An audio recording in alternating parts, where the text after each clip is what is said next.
د افغانستان د اوسني کړکېچ او سخت وضعیت اصلي لامل او حقیقت ښکاره شو. په هیواد کې روان ناورین او اقتصادي او سیاسي کړکېچ ولې او د څه له وجې رامنځته شوی، د دغه ناورین لوبغاړي څوک دي او څه غواړي، بشپړ جزئیات په ویډیو کې تر پایه وګورئ. پاتمنو لیدونکو ستړي مه شئ. محمد عمر داودزی وایي په افغانستان کې د روان کړکېچ بنسټ له امریکا سره د واکمنې ډلې د دوحې هوکړه ده. د داودزي په وینا دغه هوکړه ضمایم لري او د کابل واکمني او امریکا ورته پوره ژمنتیا لري. د 2020 زیږدیز کال د فروری میاشتې په وروستیو کې د اوسنۍ افغان واکمنۍ او امریکا ترمنځ د قطر په دوحه کې په افغانستان کې د سولې راوستلو په نوم هوکړه لاسلیک شوه او ډیری سیاستوال باور لري چې دغه هوکړه ضمایم لري او تر اوسه نه دي خپاره شوي. خو د کابل واکمنۍ په بیا ویلي چې دا هوکړه هیڅ ډول ضمایم نه لري.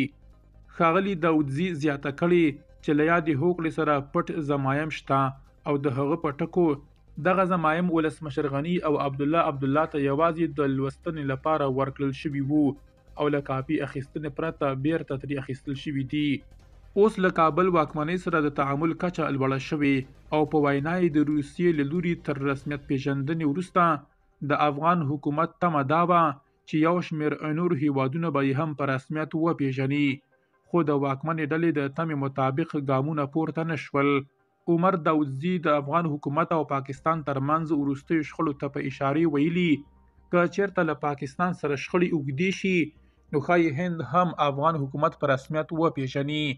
نوموړی زیاتوي چې د روان کال په می میاشت کې له هند سره په جګړه کې پاکستان د تبلیغاتو په برخه کې ډیره ګټه وکړه، خو له افغانستان سره په جګړه کې یې هغومره ګټه ونه کړه، ځکه افغانانو ته د بهرني یرغل پر مهال دا چې په حاکمیت کې څوک دي هیڅ مطرح نه دي او په دې برخه کې سره یو موټی دي.